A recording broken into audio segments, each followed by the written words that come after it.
Okay, wonderful. I am live. My banner up. I set up a new banner.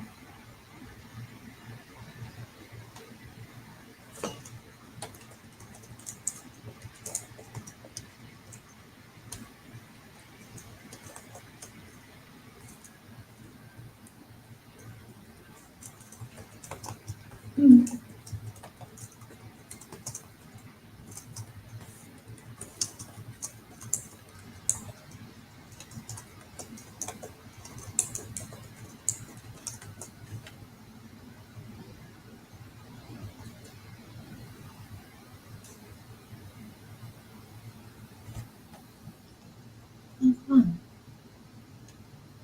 There we go. Good, good. That looks good. Okay. Y'all, I don't know if I should pull my hair up or what.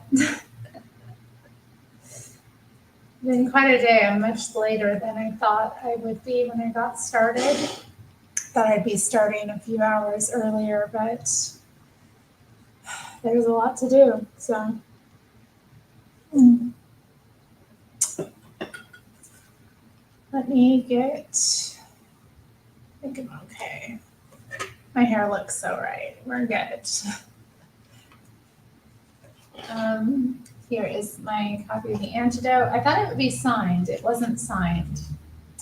So that was a little disappointing.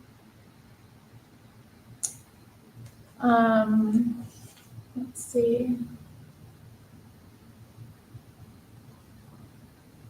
When was this book first published? It says it was 2015. Okay. That wasn't too long ago. 2015. 9 years ago.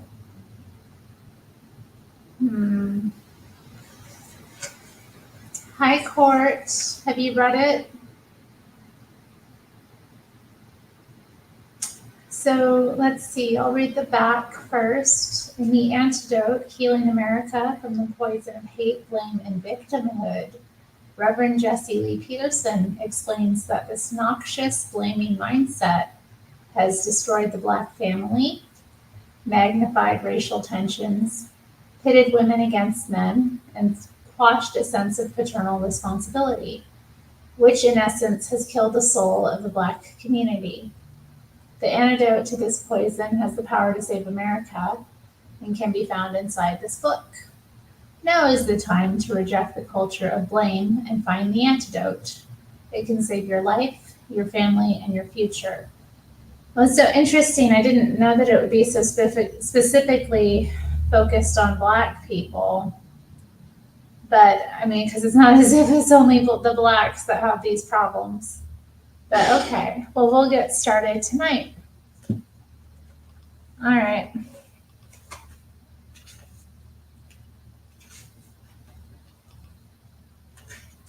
Dennis Prager wrote the foreword. I know that they were, friends. I don't know that I want to read the foreword, though. Okay, let's read his acknowledgments. We'll read the acknowledgments. Hi, Bubblelandia. I don't have my good microphone plugged in. Y'all, oh, okay. Let me get my slightly better microphone plugged in. I didn't even realize. Where's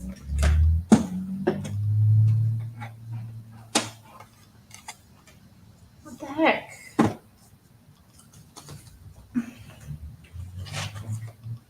I'm irritated. It's like way more difficult than it should be. Why is it weird about under all this stuff? Gosh.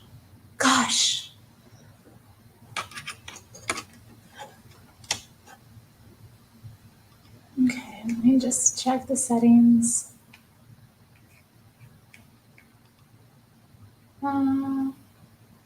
Okay, it should be in.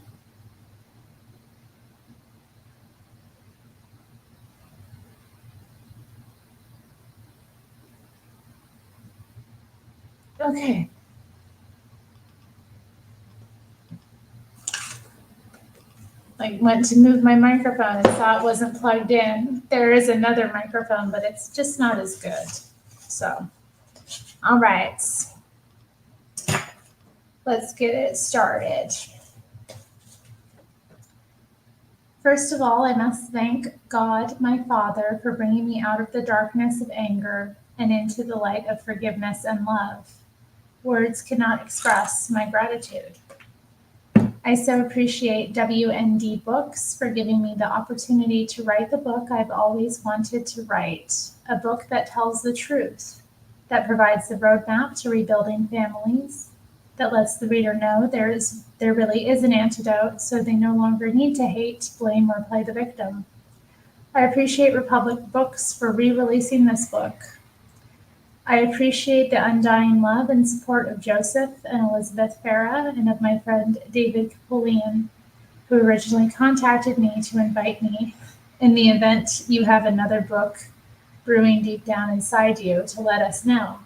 How did he know? And thank you to Jeffrey Stone for guiding this vision from inspiration to reality. I appreciate all the WND and Republic staff for being so kind. You have helped me create what I truly believe is a very special book. We are presenting a missing part of a great puzzle, which once understood will cause many to be free. This gives me immense joy. There are so many others I'd like to thank who have encouraged me and been my friend over the years, but there are far too many to name. And I don't want to offend or leave anyone out. Just know that I appreciate you more than you'll ever know. Hi, Santino. Oh, whoa. What a comment. What are my other two wishes? Matthew the Genie. Took me a moment. I was like, what is he saying? Hi, Matthew. Hello, Big Sexy. We're not going to click on you. Big Sexy, you haven't gotten a shirt yet?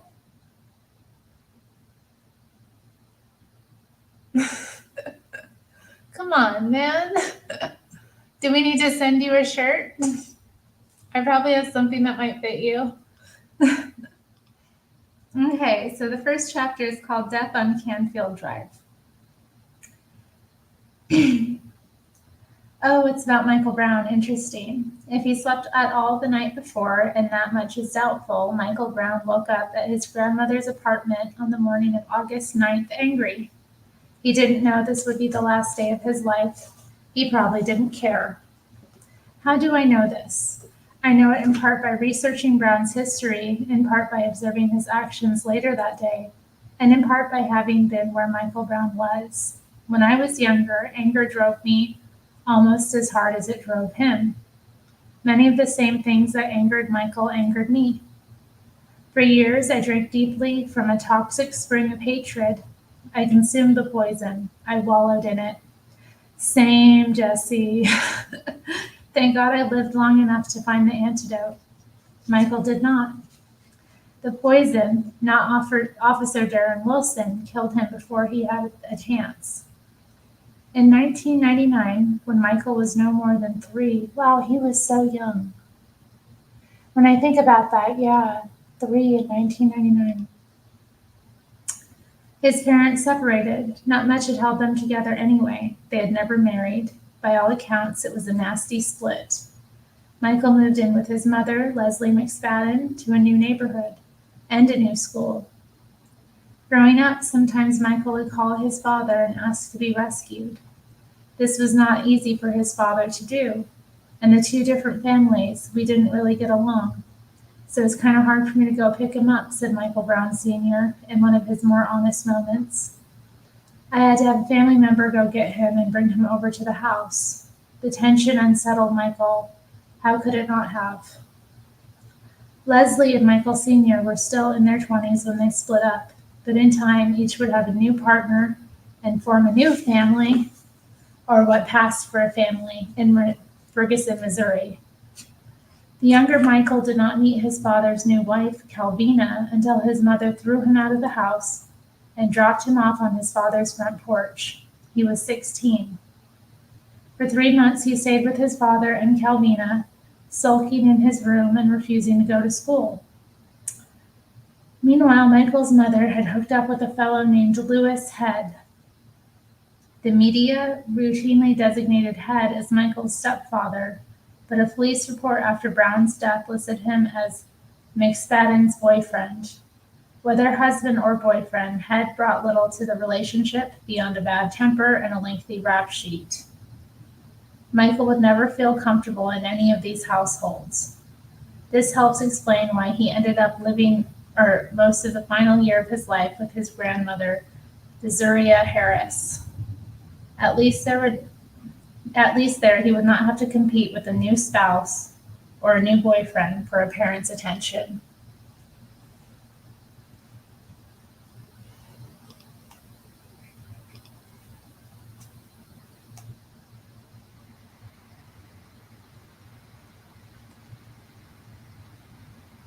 Interesting comments.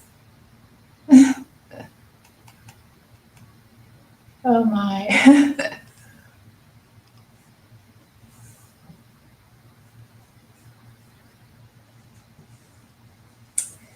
No one talks much about the hostility between men and women that infects Black families, but believe me, it is there.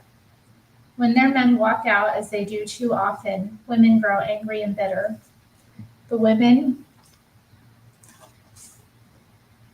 work, an older neighbor of Brown's said of the area. The guys stay home, smoke dope, and walk around harassing people.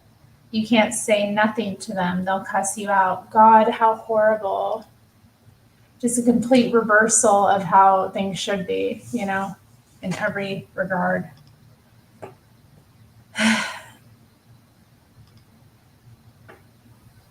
You can't say nothing to them. They'll cuss you out. Single Black mothers often take their frustration out on the son who resembles the man who abandoned them.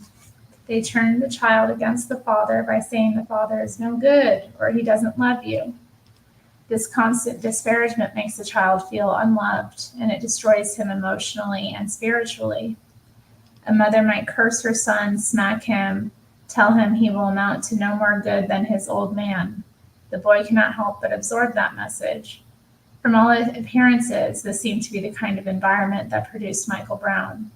No wonder he needed to be rescued. Later in life, these boys may tell the world how much they love their mothers, but many of them do not mean it. I certainly did not. When my mother separated me from my father, all I felt was anger. It was the sentiment I knew best. That anger was so consuming it took over my soul. I projected it everywhere, toward my mother and father, toward my teachers and friends, and especially toward white people. By having others to blame for the sorry state of my own life, I did not have to blame myself. Such was my life before I learned to forgive.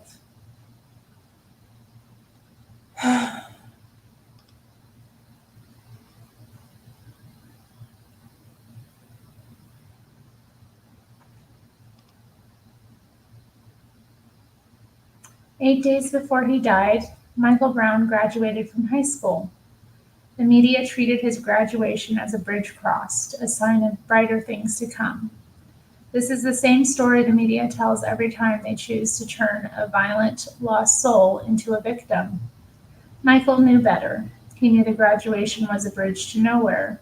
He had attended a chaotic high school, learned almost nothing, finessed his way to a diploma through some half-baked alternative program, and entered the world unskilled, unready, unarmed.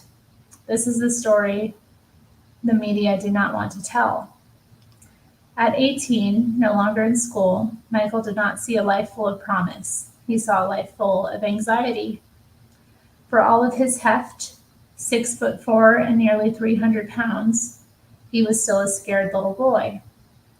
He could bluster all he wanted to, but inside he was feeling empty, angry, and unloved.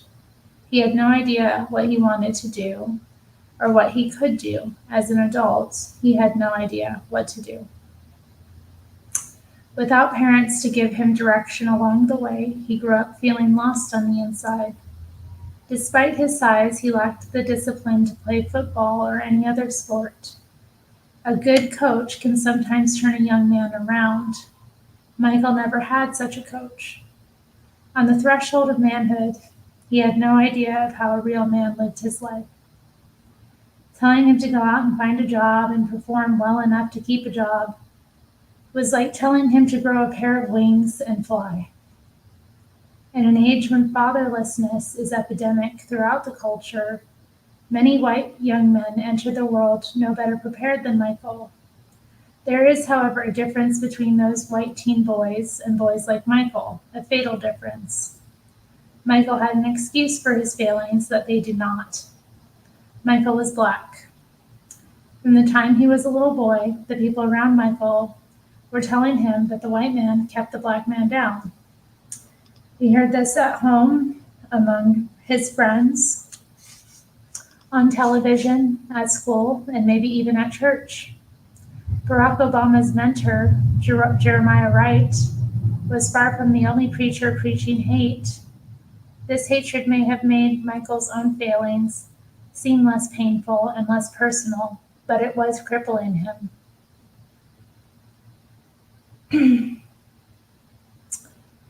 Just before noon on August 9th, Michael and his friend Dorian Johnson, both high, walked toward a convenience store on West Florissant Avenue, a few blocks from the apartment where Brown had been staying. Once inside, Michael grabbed a pack of cheap cigars that dopers like to hollow out and fill with marijuana. They call them blunts. Oh my.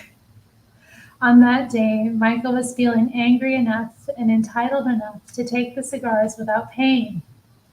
He was convinced that the white man had screwed him and owed him. I know the feeling, I've been there. The merchant may not have been the standard issue Missouri white man, but to Michael he probably was white enough. Michael had been told that these foreigners got help from the government to start a business, help that had been denied to the black man. How else to account for the man's success and that of others like him in a black neighborhood? Michael could not believe this dude would try to stop him as he left the store. He was likely sick of all the storekeepers spying on him, following him, doubting him, now even confronting him. Michael Brown, the biggest, baddest dude in his small southeast corner of Ferguson. They may have thought they were better than he was, but he would show them. Without thinking of the consequences, Michael grabbed the fellow, shoved him up against a display case, and exited the store. To hell with them all. This was one angry young man.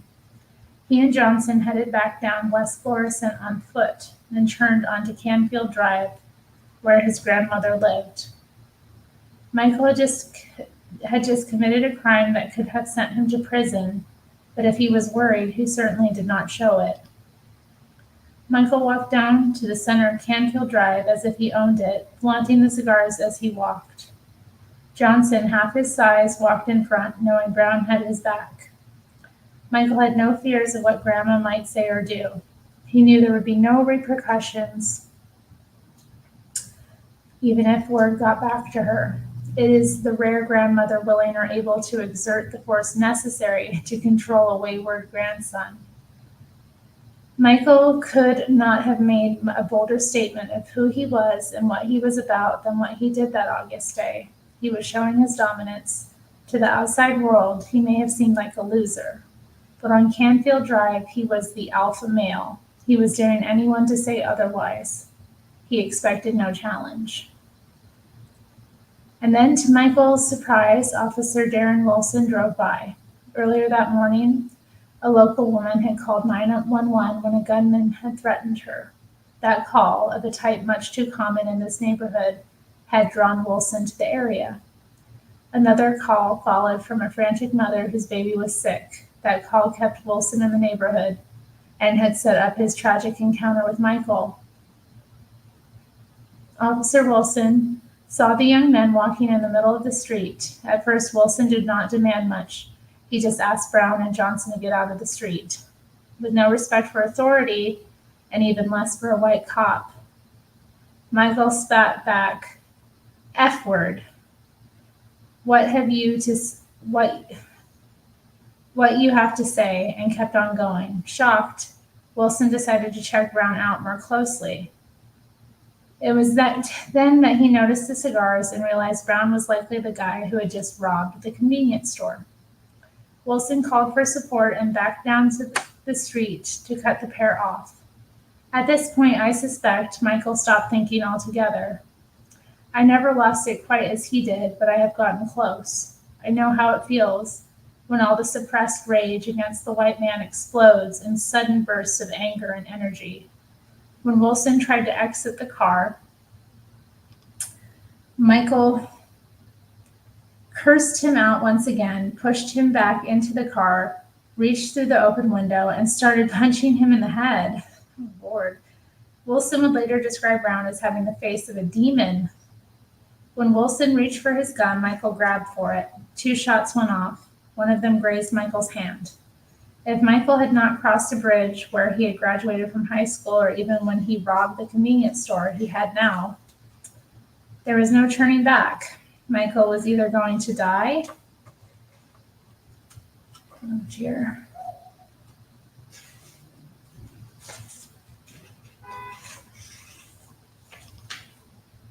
or go to prison.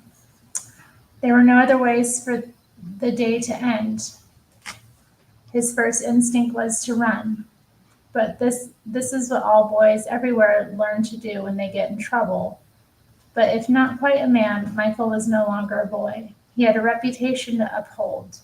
He was not going to let this white man, cop or no cop, intimidate him in the middle of Canfield Drive. Not after the gunshots had alerted the neighbors. They would be watching. Incredibly, Michael made the conscious decision to turn around and confront the armed Wilson. Forget the hands up, don't shoot line that the media promoted and perpetuated. The myth would have insulted Michael. He was in no mood to surrender. A lifetime of slights and insults had enraged him beyond reason. He ignored Wilson's commands to stop and charge the startled officer. Wilson fired repeatedly as Brown rushed him. As Wilson knew from experience, an angry, charging 300-pounder is no more unarmed than a bull in a bull ring. The initial hits to Michael's right arm scarcely slowed him down. The closer Michael got, the more accurate Wilson's aim grew. Finally, a shot to the top of Michael's head as he lunged towards Wilson ended the showdown on Canfield Drive. The neighbors who had not seen the shooting already knew the storyline. 2 years earlier, the media had walked them through it in the shooting death of Trayvon Martin in Florida. There, they were told this innocent little boy, on the way back from getting his brother some Skittles and iced tea, was stalked and shot by a racist thug named Zimmerman, who, if he wasn't exactly white, was white enough. Oh dear. The neighbors never learned just how closely Trayvon's life and death paralleled Michael's. When Trayvon was 3, his father, Tracy Martin, had left home too. For the next 12 years, Trayvon spent most of his time at the home of Alicia Stanley, Tracy Martin's second wife. When Trayvon was 15, Tracy left Alicia for a woman named Brandy Green, and Trayvon lost his home again. The boy was shattered. Alicia had been his rock. I'm the one that went to them football games, Alicia told CNN's Anderson Cooper. I'm the one that was there when he was sick. After the shooting, Alicia was treated as if she did not exist. The same is true for Brandy Green. For the sake of the cameras, Tracy had to be reunited with Sabina Fulton, Trayvon's birth mom. It made for a better image. Wow.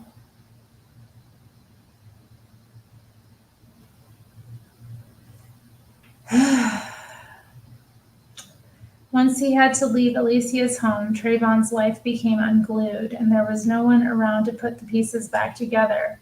A conversation on Facebook between Tracy Martin and his sister-in-law, Miriam, showed just how unsettled Trayvon's life had become. Tracy, I need time to myself today. My son think I'm a damn fool. This is the part I hate in our father-to-son relationship. When you start telling lies about nothing, you're going to walk you ass into an ass cutting. Be honest with your old boy, and you won't have to get yelled at like a Negro in the streets. Miriam says, that's right, and when you finish cutting his ass, send him home to Auntie and Uncle House so we can get him on him too. You know how we do it. Nice. In the last 2 years of his life, Trayvon shuttled between one house and another. His mother's, his father's, his uncle's, Randy Green's, and Sanford. A few months before he died, his mother exiled him after he had been caught fighting at school. She just kicked me out, he told a friend online. When the friend asked why, Martin answered, the police caught me out of school. His friend said, you a hoodlum. Nah, replied Martin, I'm a gangsta. No one in Trayvon's family knew him well enough anymore to even notice his anger or his outlets for it, drugs, burglary, guns, truancy, and street-style mixed martial arts.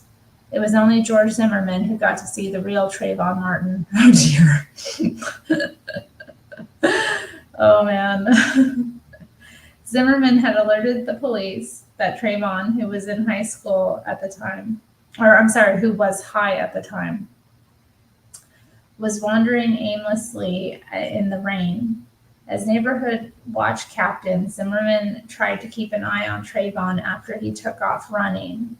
But like Michael Brown, this now 6-foot-tall street fighter had enough of running away. He circled back and sucker punched Zimmerman and was beating the life out of him, MMA style, for nearly a minute when Zimmerman finally pulled his gun and shot him. Wow. The evidence was never in doubt, yet the state prosecuted Zimmerman to satisfy the media, the politicians, and the race hustlers. Predictably, they all refused to accept the verdict when a mixed-race jury acquitted Zimmerman, sending the message to Michael Brown and people like him everywhere that nothing had changed. Benjamin Crump, the Martin family attorney, and later the Brown family attorney as well, had the nerve to say Trayvon Martin will forever remain in the annals of history next to Medgar Evers and Emmett Till as symbols for the fight for equal justice for all. Hello, Mark Adams. Y'all are talking. Oh my gosh. So Tar Baby Yoda's here. Hi. Hello, Not a Break Show, Stacy. Did I miss anyone else?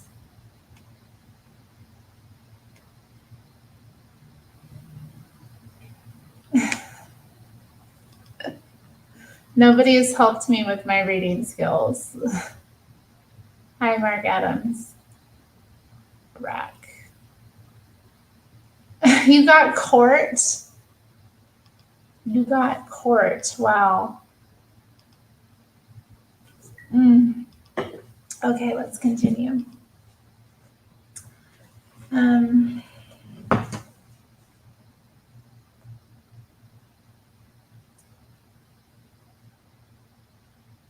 Crump was one of many to compare Martin to Till, a 14-year-old Chicago boy lynched in 1955 in Mississippi for whistling at a white woman. Evers, a brave civil rights leader, was shot in the back by a racist assassin in 1963 Mississippi. Martin was shot in the chest while bashing in the head of a neighborhood watch captain who had done nothing but look at him suspiciously. I don't know that there was nothing. I am drinking a sparkling guava juice beverage. Sparkling guava juice. Yep. I don't drink beer, Court. Hello, Irish Repub. Yeah, I'm not getting enough simping if anybody wants to, maybe a little bit from Matthew. He's so kind. But yeah, nobody else.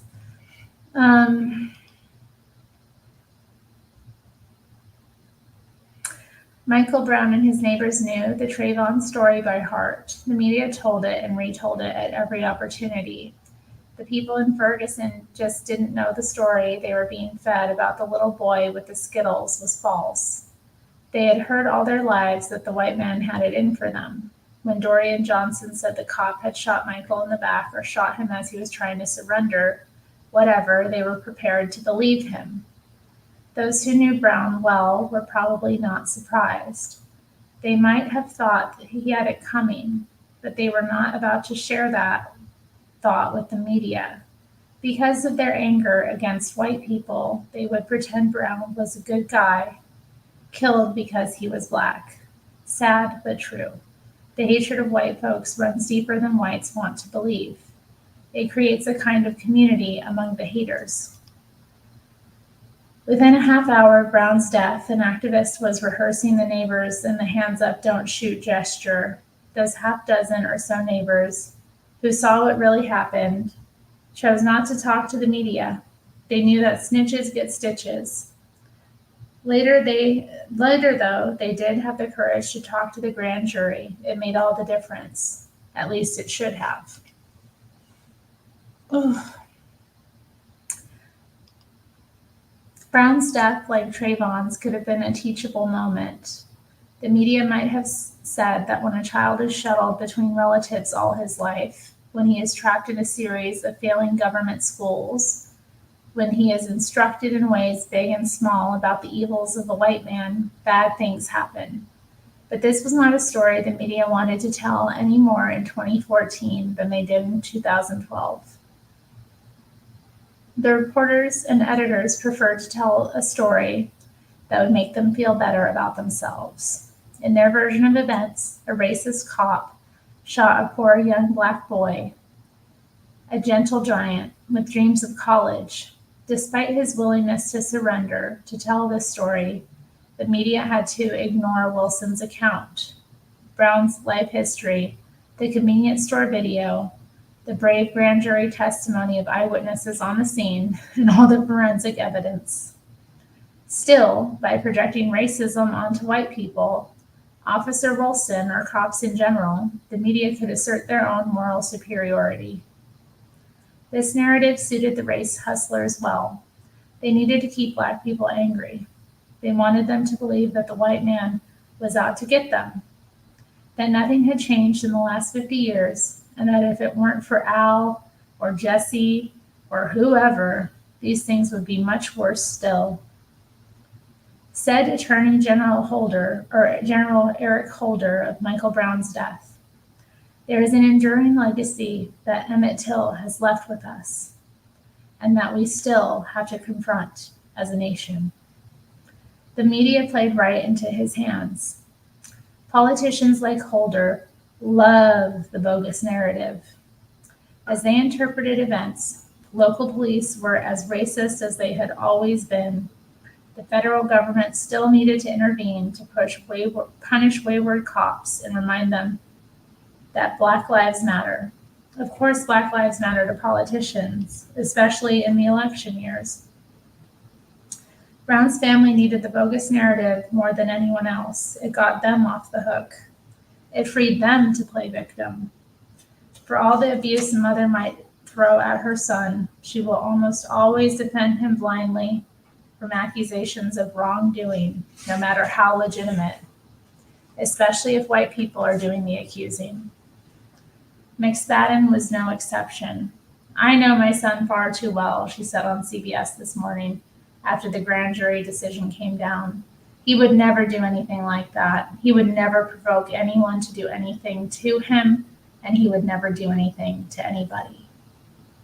As to the undeniable video of Brown attacking the store clerk, she offered, "If something happened in that store, and that's a big if, that could have been dealt with."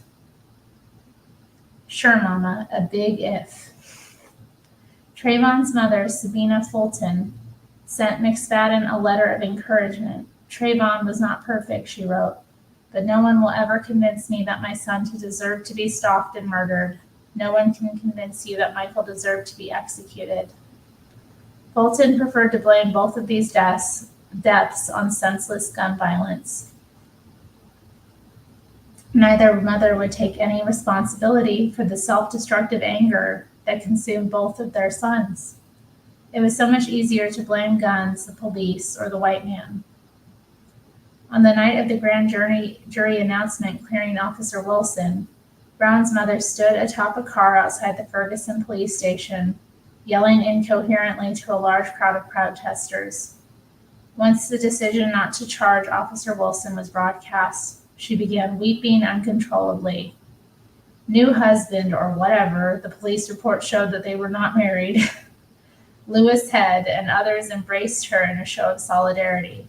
Then Head turned down the mob and repeatedly yelled, "Burn this B word down." McSpadden and Head took no responsibility for the rioting and looting that ensued. Michael Brown Sr., meanwhile, appeared on CNN and called Officer Wilson a murderer. He also said that if his son had been white, Wilson would have said hi and kept on driving. With these kind of parents as role models, Michael Brown didn't have a chance. The apple doesn't fall far from the tree, and bad parents raise rotten children. Michael Brown is dead because his parents failed him, and because he failed himself. Recently, I received an email from a father whose son was killed under similar circumstances. He wrote after hearing me on Kilmeade and Friends, a Fox News radio program. "Reverend Jesse," he said, "when I heard you on the radio, I needed to tell you I agree. It is tough to say and to come to the realization your child is to blame. One day, maybe tomorrow, maybe next year, when all the dust settles, Mrs. Brown in a very private moment will say to herself, 'Michael killed Michael.'" With the race hustlers and the media egging them on, the members of Brown's family did not have the cohesion to pull together in the face of tragedy. The various couplings and uncouplings had created much bad blood over the years, and that blood boiled over into an ugly incident on West Florissant 2 months after the shooting. According to the police report, Pearlie Gordon, the mother-in-law of Michael Brown Sr., was selling Justice for Michael Brown merchandise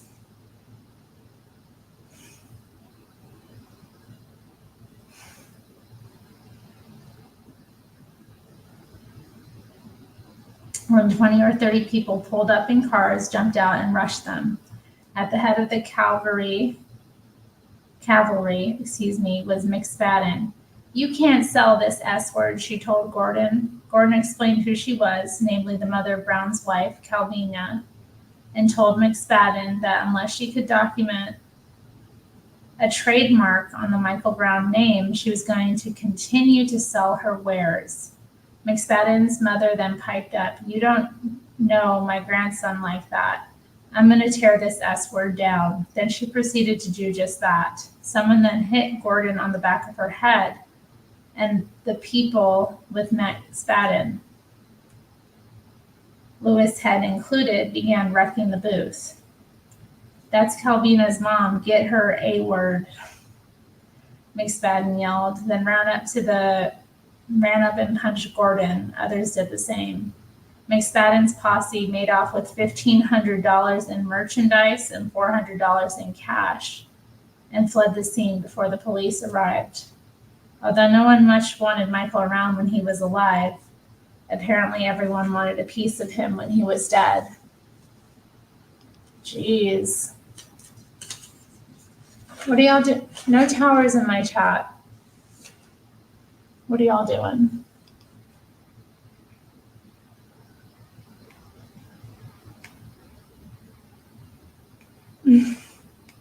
It seems like a lot, but it's a humble amount.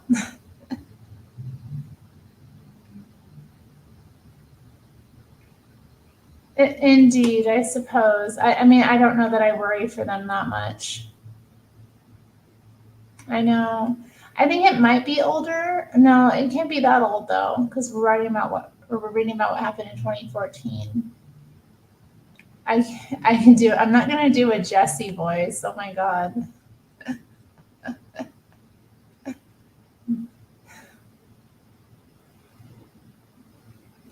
Oh my goodness. You're a teen totaler. There are too many to count around here. Oh my goodness.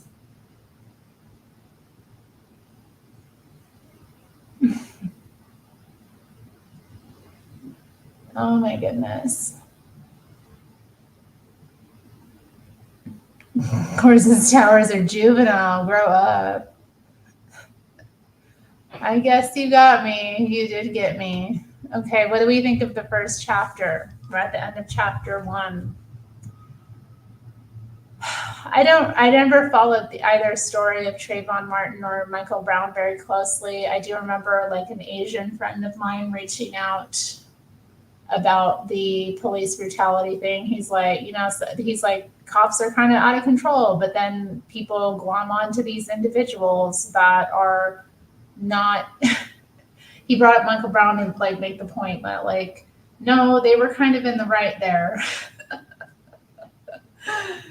I was like, I don't really know anything about the case, so it is interesting to hear more of the backstory of his altercation with, a police officer. I don't think he did. I think Jesse plays a character.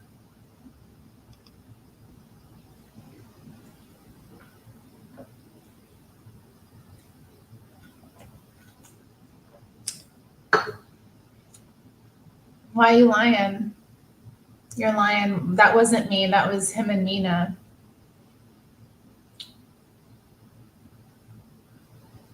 Shall I continue? Shall we go into chapter 2? I'm down for it, I think. It's just past 8 o'clock right now, so why not? The Alchemists, chapter 2. The unraveling of Michael Brown's family speaks volumes about the state of the Black family in general, and by extension, the Black community. For half a century or more, Black people have labored under the spell of what I will call the alchemists. The practice of alchemy came into Europe by way of the Islamic world in the 12th century. The most common goal of the alchemists was to transform a base metal such as lead into a noble metal like gold. Although many alchemists likely meant well, there was something godless and unnatural about the whole process, not to mention flat out materialistic. The goal was, after all, to skip the hard work that the acquisition of gold usually required and create gold out of nothing. So it is with today's civil rights movement. Although some of those involved mean well, the field is dominated by hustlers, media hacks, politicians, community organizers, and the like who scheme to create wealth without sweat. Like President Obama, these modern-day alchemists promise to fundamentally transform America. The transformation they promise, however, produces only fool's gold. Unearned benefits, such as welfare, food stamps, payouts from lawsuits, and maybe one day even reparations. Worse, to secure these counterfeit goods, recipients have to sacrifice something of infinite value, the sanctity of the two-parent family. It is a devil's bargain. To make this experiment work, the alchemists have created an ungodly and unhealthy environment, one in which the white population is made to feel guilty and the Black population is made to feel angry.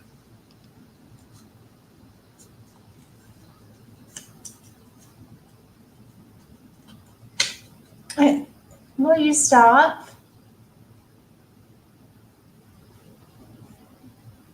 You are so silly in the chat right now. I can't even.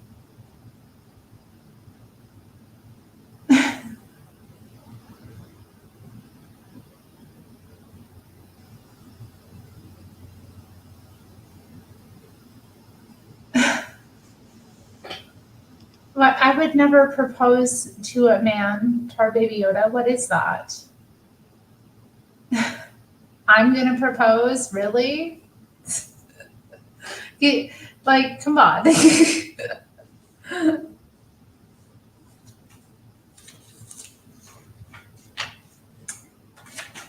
the alchemists have to lie to keep Black people agitated, so be it. They have been doing just that for the last 50 years. Those lies have filled American Blacks with the venom of hate and are slowly poisoning the nation at large.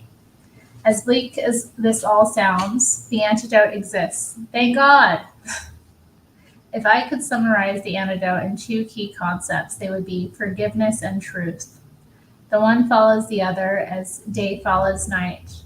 Forgiveness and truth saved my life, saved my son's life, and have saved the lives of any number of young men we have counseled at Bond, the organization I founded in 1990 to help rebuild men and families, particularly the Black family. Before discussing the antidote in any detail, I will share with you how the Black community in America has come to need an antidote so desperately. In doing so, I will tell my own story and the parallel stories of many young men and women, most of them Black, and show the pattern of behavior that has undone Black America. This pattern is so obvious, I'm still shocked almost no one talks about it. It is this simple. Children, Black or white, when deprived of fathers, grow up angry at their parents. White children displace their anger in many different directions. Black children, for the most part, channel theirs in a single destructive direction toward and against white people. The alchemists encourage them to do this, enable them, and even reward them. This anger fuels the system and pays the alchemists' bills. The antidote, however, lies within reach. Some people accept it in a spontaneous moment of pure grace when they realize they are ready to accept the pain that comes with self-knowledge. Others struggle for years before accepting it. In either case, with the antidote comes courage. What I discovered is that when God took the anger out of my heart, he also took the fear. I know that telling the truth makes enemies, but my message is right and just, and I have no desire to modify it to please others. I am reminded of what abolitionist William Lloyd Garrison I am reminded of what abolitionist William Lloyd Garrison said when asked to soften his attack on slavery. I am aware that many object to the severity of my language, but is there not cause for severity? I will be as harsh as truth and as uncompromising as justice. On this subject, I do not wish to think or speak or write with moderation. No. Tell a man whose house is on fire to give a moderate alarm. Tell him to moderately rescue his wife from the hand of the ravisher. Tell the mother to gradually extricate her babe from the fire into which it has fallen. But urge me not to use moderation in a cause like the present. I am in earnest. I will not equivocate. I will not excuse. I will not retreat a single inch, and I will be heard. The apathy of the people is enough to make every statue leap from its pedestal and to hasten the resurrection of the dead. The alchemists have worked their magic well. They have transformed the golden promise of the civil rights era into the grim urban reality of today, and they promise more destruction still. If we are to stop them, we cannot equivocate, we cannot retreat, we must be heard. Yoda,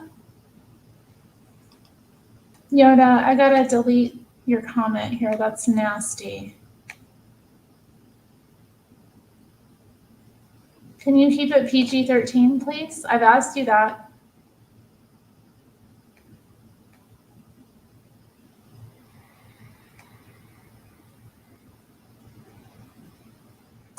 Court says that was awesome, Terry. Thank you.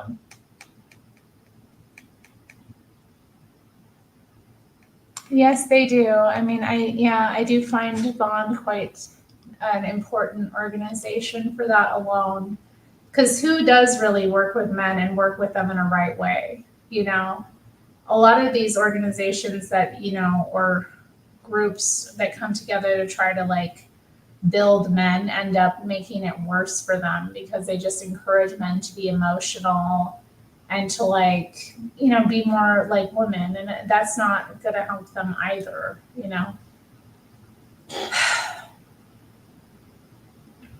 So yeah, I appreciate the work they do in that regard.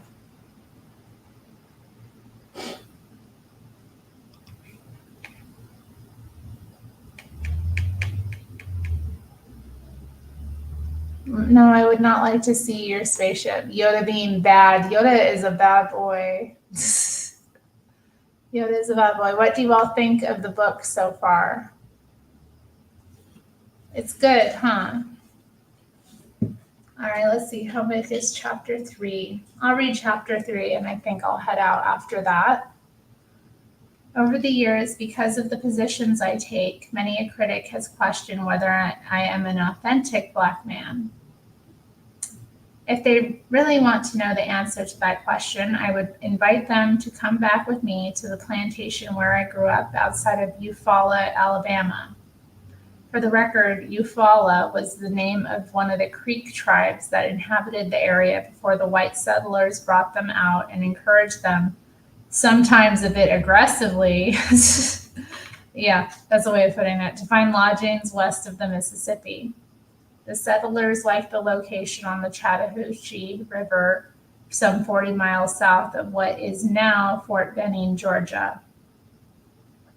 As a young boy in Jim Crow, Alabama, this was all the world I knew. I lived with my grandmother and my cousins in a tiny tin roof house on the plantation that my grandfather oversaw. Although most families followed traditional lines in those days, my grandparents clearly did not. My grandfather, in fact, lived down the road with his wife. In our house, my male cousins and I slept in one bed in the living room, and my female cousins slept in another bed a few feet away. My grandmother claimed the other bedroom. We had a fireplace to keep the house warm and a wood-burning stove in the kitchen to cook the food. The wind sometimes whistled through the cracks in the house's cardboard-thin walls. As for the bathroom, there was no bath, no shower either, no running water, no room for that matter. And most people in that time and place did when nature called. We braved the elements day or night and made our way to the outhouse. In the mornings, I would get dressed, feed and milk the cows, eat breakfast, and catch the bus at 7 a.m. for a ride to the Rebecca Comer Vocational High School in Spring Hill.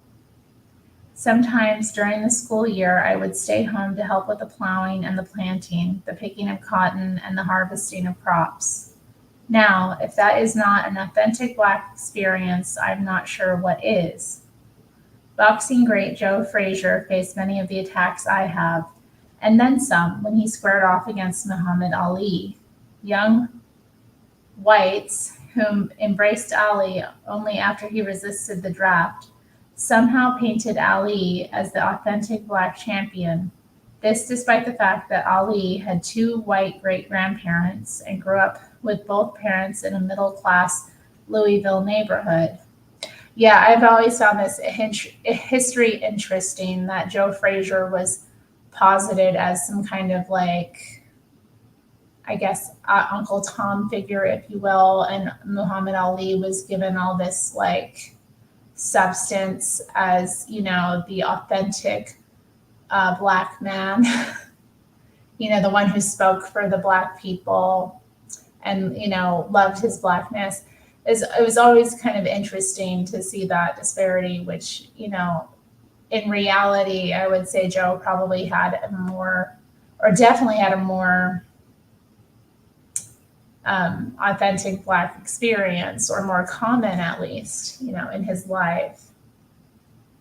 And I remember watching a documentary about Dick Cavett and Muhammad Ali's friendship, where they kind of did go into a bit about that. The Cassius Clay guy he was named after is a real character. Oh dear. Okay. With Ali's encouragement, the media painted Frazier as an Uncle Tom, a white man's Black man. These taunts stung Frazier worse than all the punches he ever took. Ali set to cut me down and hurt me, Frazier wrote in his autobiography, the only way he knew how, with his lying, jibing mouth. Frazier knew he'd led a blacker life than Ali, the 12th child of a one-armed sharecropper. He had darker skin, proud Gullah roots, a black manager and trainer, and an integrated management team. I grew up like the black man. He didn't, Frazier told Sports Illustrated. I cooked the liquor. I cut the wood. I worked the farm. I lived in the ghetto. Frazier could never understand why the media had turned on him. He had a white man in the corner and those rich plantation people to fund him, Frazier wrote of Ali. A white lawyer kept him out of jail, and he's going to Uncle Tom me? At the time, I knew even less about how the greater world worked than Frazier did. I went to the same homey little school for grades K through 12. My schoolmates had a way of reminding me that I was born with a cleft palate and that was not quite properly repaired. Kids are like that everywhere. Other than the teasing, school was something of a sanctuary. At home, I knew something was missing, namely a mother and father. As I would learn later, when my father found out my mother was pregnant, he didn't believe that the child was his and refused to marry my mother. She knew otherwise and held a grudge against my father, long and deep. It was not until shortly before her death that she forgave him, and only then after our long talks about forgiveness. Still, there was no doubting her powers of persuasion. She found another man to marry before I was born. Soon they started having children of their own. Although my stepfather treated me well enough, he knew that I sensed he was not my real father. When he and my mother moved to Indiana, they thought it best to leave me behind with my grandmother. When I was 6, my grandmother finally told me who my real father was. Occasionally, she would allow him to sneak around to see me. When he did, it was as if God himself were coming to visit, like a light unto my feet. Other than those infrequent visits, though, there was a void where my father should have been. Thankfully, I had a grandfather who helped fill that void. He taught me to work hard and to be patient and strong. If he assigned me a chore like plowing a field, there would be hell to pay if that field went unplowed. Phil Robertson of Duck Dynasty fame, who came of age in the rural South in the same time frame I did, was taken to task for saying of the blacks he knew in Louisiana, were they happy? They were godly. They were happy. No one was singing the blues. Critics accused him of endorsing Jim Crow, but I knew what he was saying. Out in the country, you had little sense that things were not as they were supposed to be. White or black, you worked, you prayed, you lived your life. My grandparents carried themselves proudly. I never felt as if I had to prove myself to anyone else. When we went to the store, white people were nice to us, and we were nice to them. It was only when I went into town and saw the separate water fountains and sat in the balcony of the movie theater that I knew something wasn't right.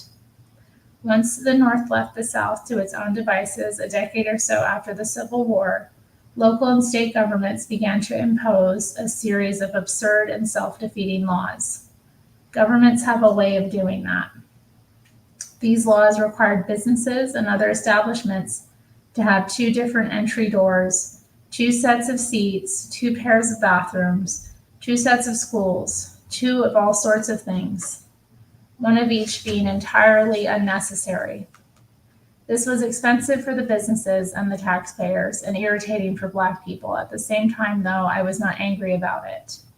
Compared to the wrongs at home, the absence of a father and a distant mother, Jim Crow was not that big a deal.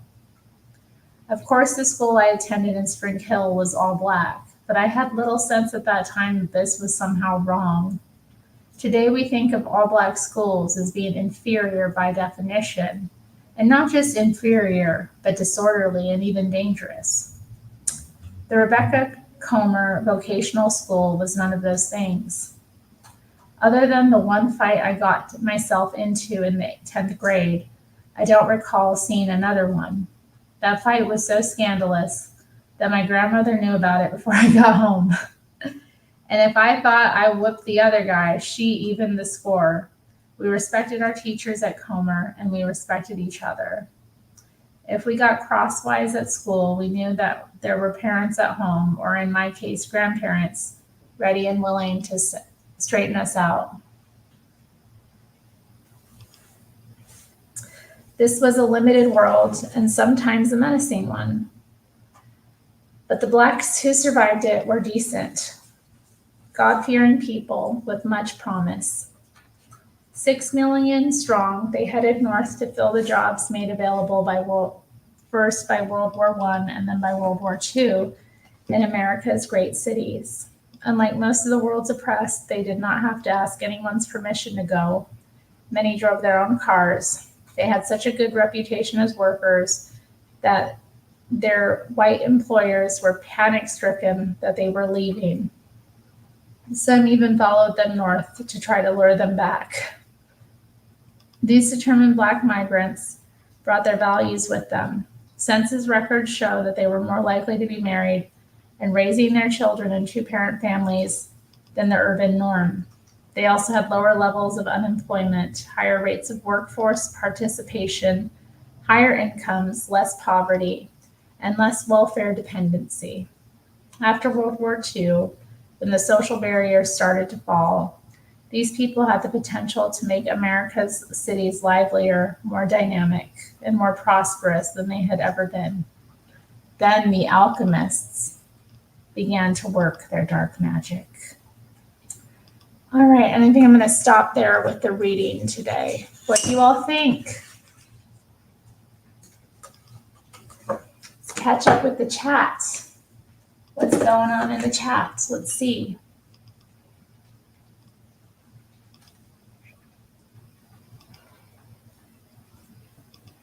Hi, Maina.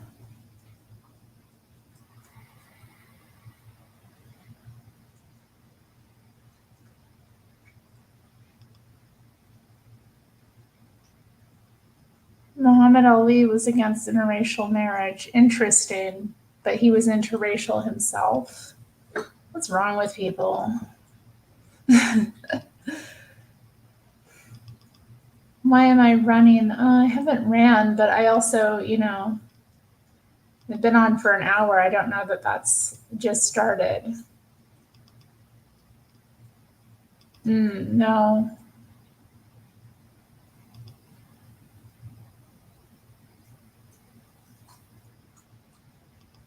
Court says, I used to see whites only signs at the washaterias. I was so beta, I thought it meant you could only wash white clothes.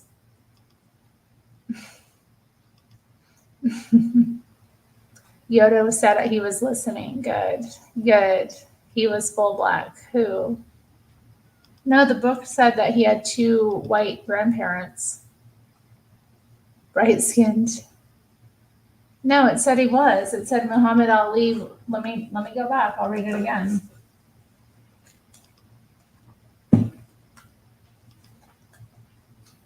Talking about Muhammad Ali.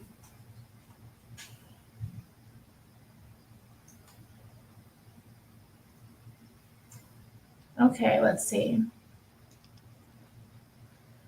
Boxing great Joe Frazier faced many of the attacks I have, and then some, when he squared off against Muhammad Ali. Young whites who embraced Ali only after he resisted the draft somehow painted Ali as the authentic black champion. This despite the fact that Ali had 2 great white great-grandparents. Okay, so he had 2 white great-grandparents.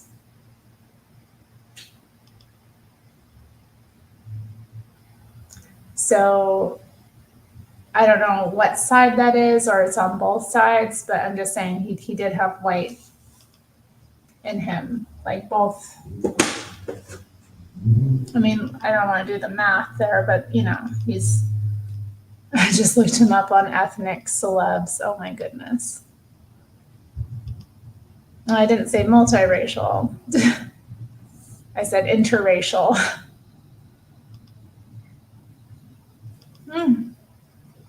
Is it a quarter? Yeah, mostly black, but hey, don't knock a quarter, people. I'm a quarter Italian, and those genes are strong. And one of his GFs was Irish, those Irish girls. He had mixed, he visited Ireland. Oh dear. Not the Mick word.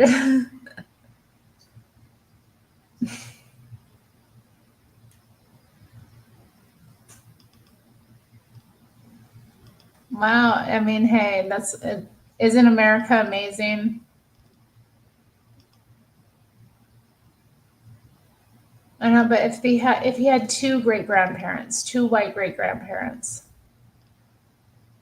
Joe was the gorilla in Manila. Who would win in whatever challenge? Joe or Joe would probably win. Actually, now that I think about it, amazing. All right, a Jesse Lee's book, pretty good so far. It's pretty easy reading. And definitely full of interesting details.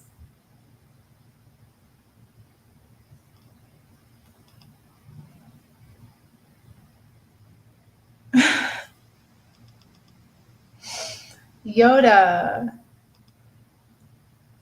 an octoroon. What? Octoroon. Hi, honey. No. Hi.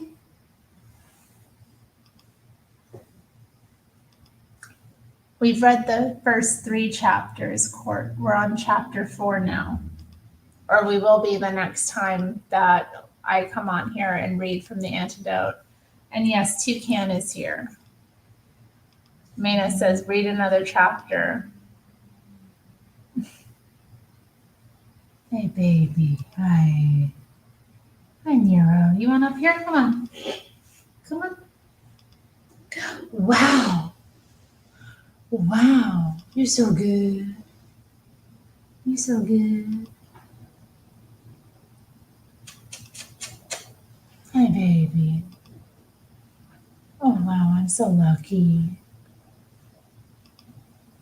Yeah, he's black. Oh. Here, let me back up. Let's see. Oh, he's coming down. He black. Oh, yes. He blends right in with the scenery. Yes, I have, Court. It's terrible. He cried. I felt bad. I remember his little foot too, but his little foot was okay. And it was his fault. I mean, both times it was his fault. He doesn't respect, he'll still, when I was, upright, he used to snake between my legs, which was really scary because, I already had issues with my gait and balance just because of the state of my legs. But yeah, he would still snake in between them. And now he just goes right in front of me and stops, like when I'm trying to get around the house. This morning he was being a real brat about it.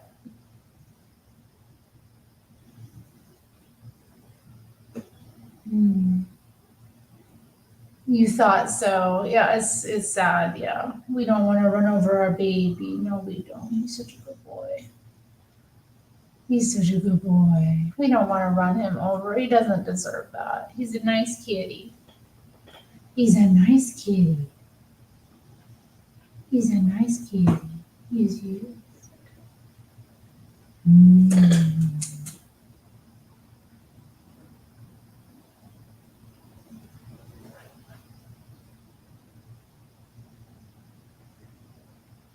They're doing the math on Muhammad Ali in the chat. I mean, I believe he'd be a quarter white. I can totally see that. Just looking at him, his features. Yeah, you baby.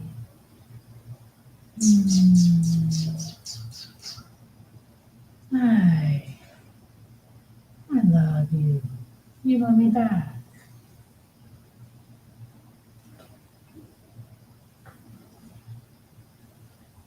Me, that's so nice.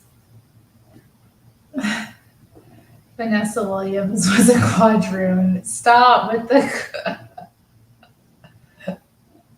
What is a quadroon? Stop. Hey, don't be doing that. You watch them claws in me. Oh my goodness.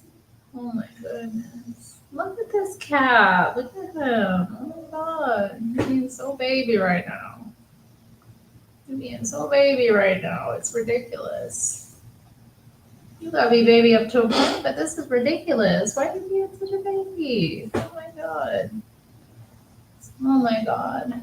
Oh my goodness. Yeah, so good kitty. So good kitty. He's so good. Mm-hmm. Yeah, hi baby. Wow. Yeah. Ow. Ow. Okay, that's enough. Ow. No. You're good. That's enough with your claws. Go on. Oh, sometimes he digs them claws in too much. All right. I didn't know this about, so what was he against interracial marriage? Muhammad Ali, I've never heard of this.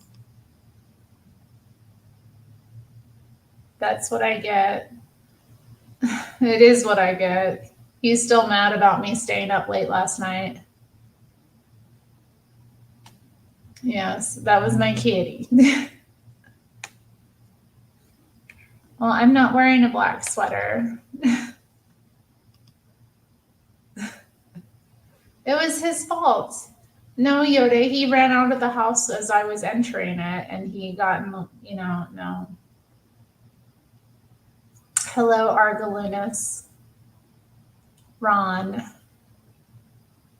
But yeah, I'm not wearing a sweater. This is a shirt. It's actually a mesh shirt. You can't, it's a see-through top, actually. I don't know if we turn the light on, you'll get see that? You get the full effect now that the light's on, Court. Not a sweater. No. It's summertime.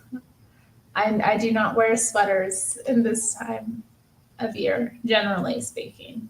I might throw one on if it gets rainy or something, and it has been kind of cold. I like it too. Yeah, I haven't worn it in a while. Of course, like, that's Mo better. Mo better. Oh, I don't know about that. Is it Mo better? I don't know. My fun bags. I am not. You can't see them anyway. Y'all stop. Nina talks about them. I don't know if she's still here, but she's been going off about them lately. And now you. And now you're going to be in the chat on Monday. You're going to be like, Terri was, or Hot Wheels was showing her fun bags on her stream this weekend, trying to drum up more interest in my little streams, which is nice. It's a slightly suggestive top. I think it's sexy. I would say it is. But it's, it's just modest enough, It's just modest enough.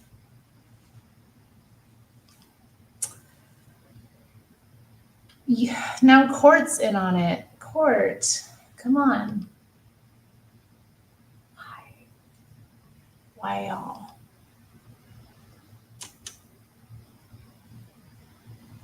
What am I to do? Do I have any more juice in here?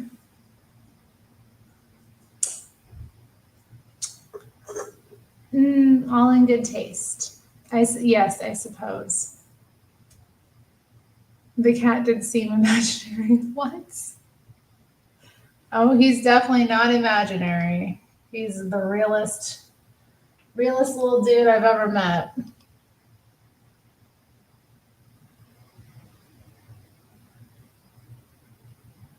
They started it, Chew. His voice is tangible. Yeah, I mean, he does make noise.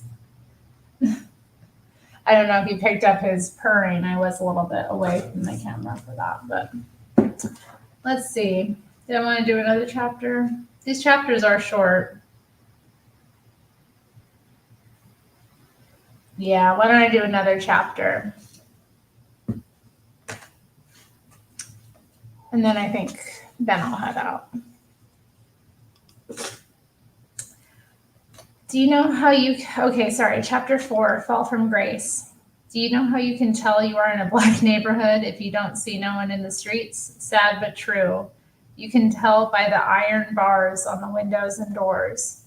Those bars aren't there because the residents think they look good. In fact, with enough of them in place, they make your neighborhood look like a zoo. And they aren't there to keep out white people. White people don't break into black homes. No, the sorry truth is that the iron bars are there to protect black people from other black people. In one of his rare honest moments, Jesse Jackson summed up the situation much too well.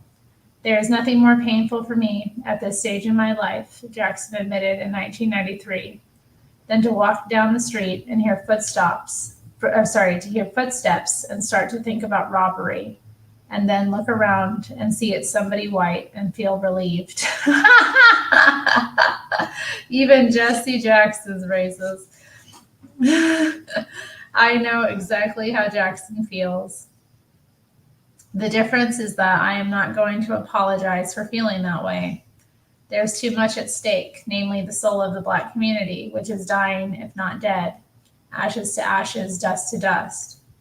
A fire still burns in those few who cling to the values of old. But our days as a people of character, self-respect, and unshakable spirit appear to be over. To test this thesis, visit any street in America named Martin Luther King Jr. Boulevard, or Drive, or Avenue. After Dr. King's death in 1968, civic leaders sought to honor him by naming the most prominent black commercial thoroughfare in his honor. More than 700 cities did just that. Today, virtually every one of these streets is a disaster. For a retail operation to have an address on Martin Luther King Jr. Boulevard is the kiss of commercial death. Well, I don't know about that. Our MLK Boulevard is pretty lively. I mean, in terms of business, there's a lot of businesses on there. I just barely remember a time when the black community was still alive and seemingly well. By the time I was 6 or so, both my mother and my father had moved to Gary, Indiana area. I started visiting Gary in about 1960. At that time, the city had nearly 200,000 people. Close to half were black. The downtown was busy and alive with people of all colors. The predominantly black neighborhoods had lively commerce up and down the main streets: grocery stores, barbershops, beauty salons, movie theaters, candy stores, restaurants, funeral homes. A little run down maybe, but friendly and functional, just the same. Merchants of other races had shops in the black neighborhoods as well. The Chinese had restaurants and laundries. Italians had pizzerias. Jews had delicatessens, even jewelry stores. Unemployment was low. Most kids had a father at home. Crime was not much of an issue. Churches were everywhere and well attended. And back then, a black church was where you went to overcome sin, not have it winked at. If anything, older cities throughout America, north and south, had even more lively black commercial centers. Some were so vibrant that they attracted a steady stream of white customers, especially for their music, but also for their restaurants and theater. Harlem comes to mind. So too do Kansas City, Memphis, Chicago, and St. Louis. When singer Sam Cooke moved to Los Angeles about a decade before I did, he found its commercial heart at Vernon and Central as glamorous as any white folks' neighborhood. Local historian Michael Betts described it as a self-sufficient community with 2 black-owned newspapers, banks, insurance companies, churches, and civil rights organizations. What particularly attracted Cooke was a music scene as dynamic as any in America. The cities in the South and Mid-South had an odd advantage early on in that segregation forced blacks to create their own enterprise from top to bottom. Even in the Deep South, the free market trumped Jim Crow. Little was done to discourage blacks from owning and creating their own businesses.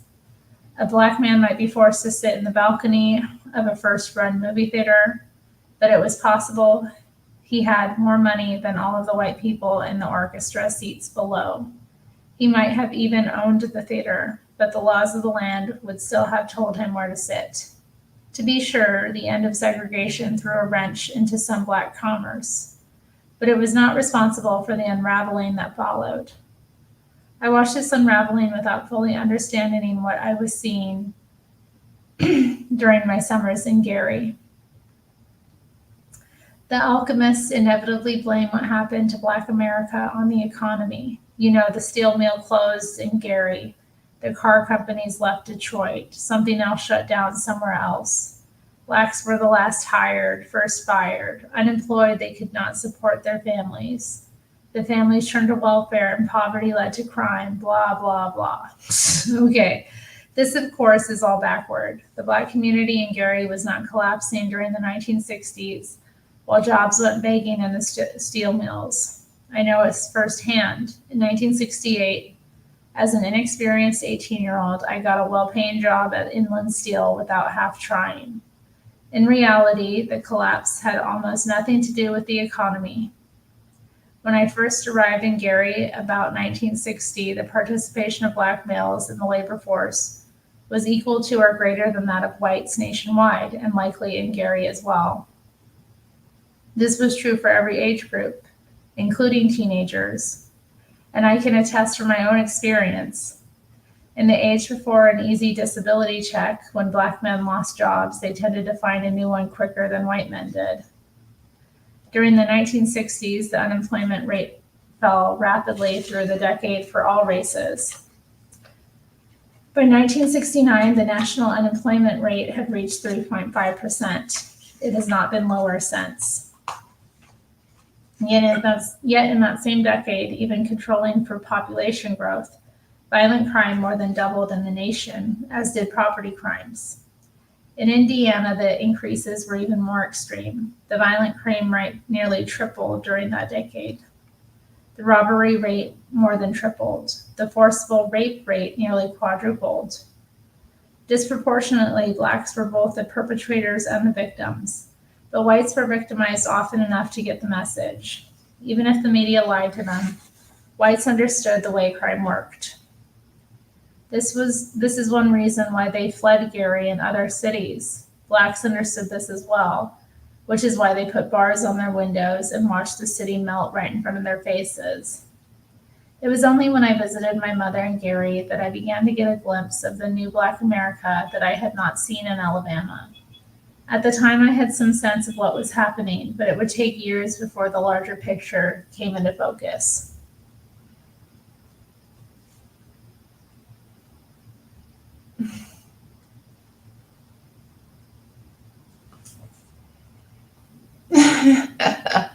He does get frustrated about that sometimes. It is true, Court. That is true. If there was one thing obviously missing from the lives of my Indiana peers, it was respect. In Alabama, our elders demanded respect, and we gave it.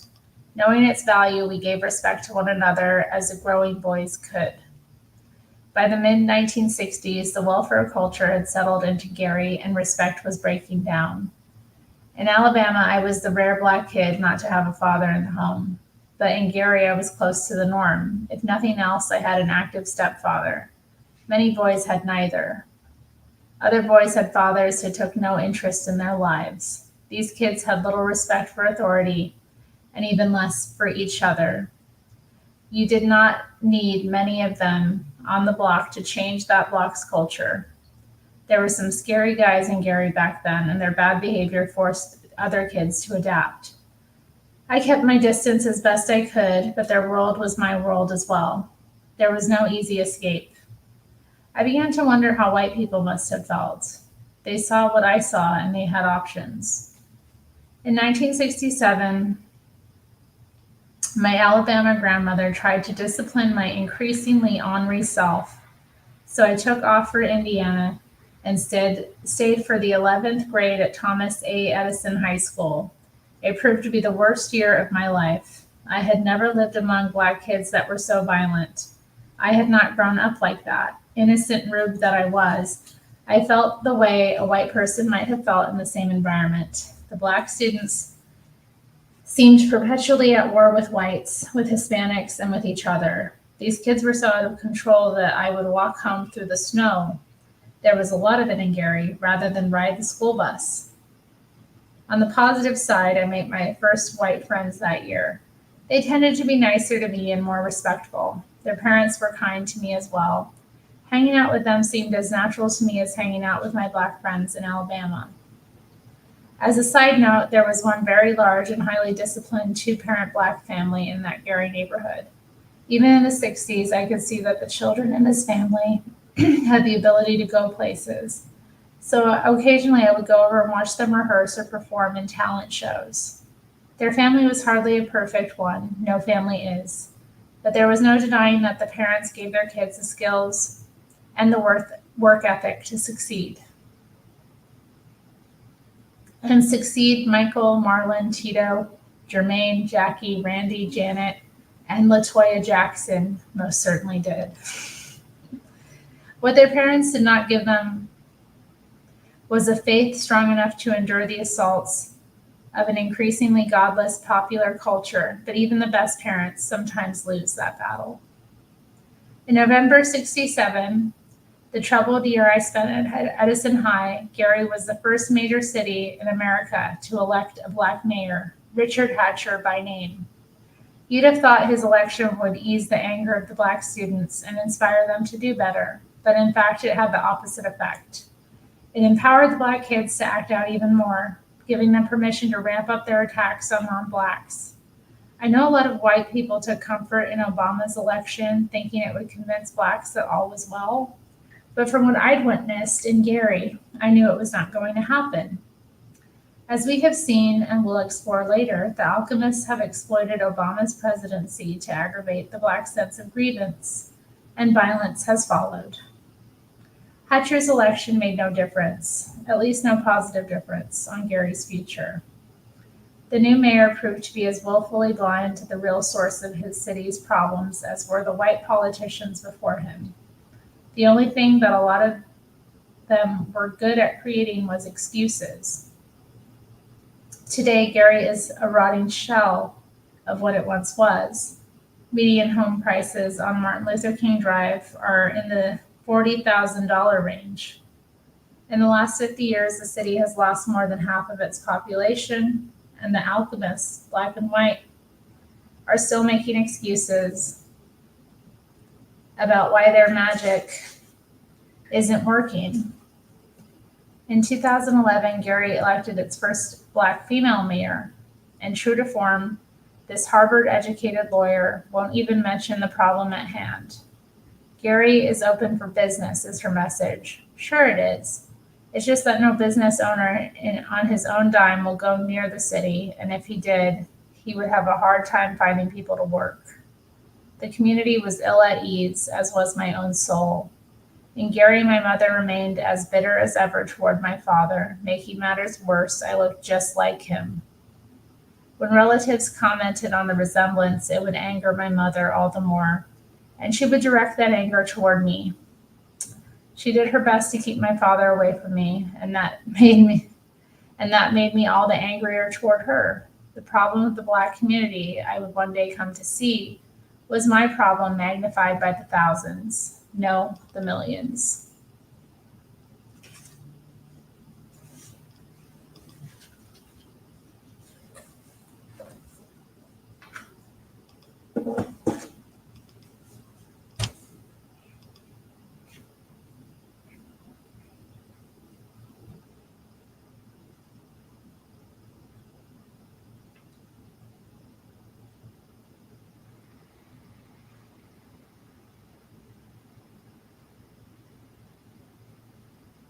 Matthew's accusing him of getting a ghostwriter as well. I don't think so. I don't get that impression. Maybe he did.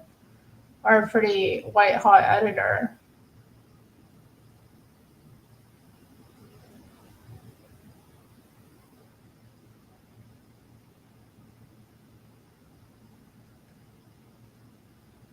Oh, wow. Wow.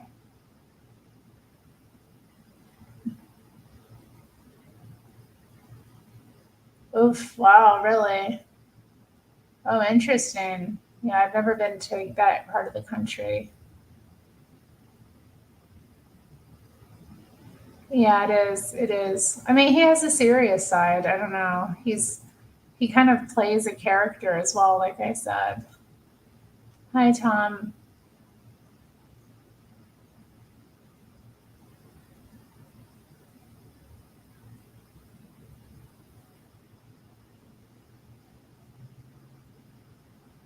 Yes, he definitely was identifying with Marcellus Wallace.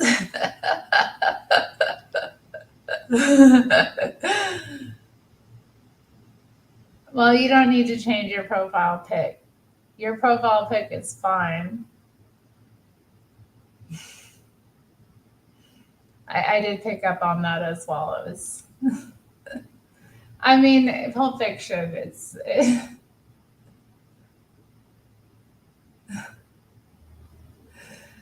an interesting film.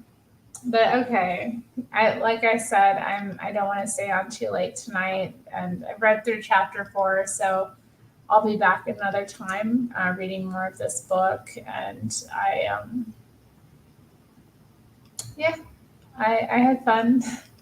I hope you all had fun too, and I hope you all look forward to being back again with me to go over this. Probably Monday or Tuesday night, I think, will be most likely. So, all right, y'all. Take care. Have a good night.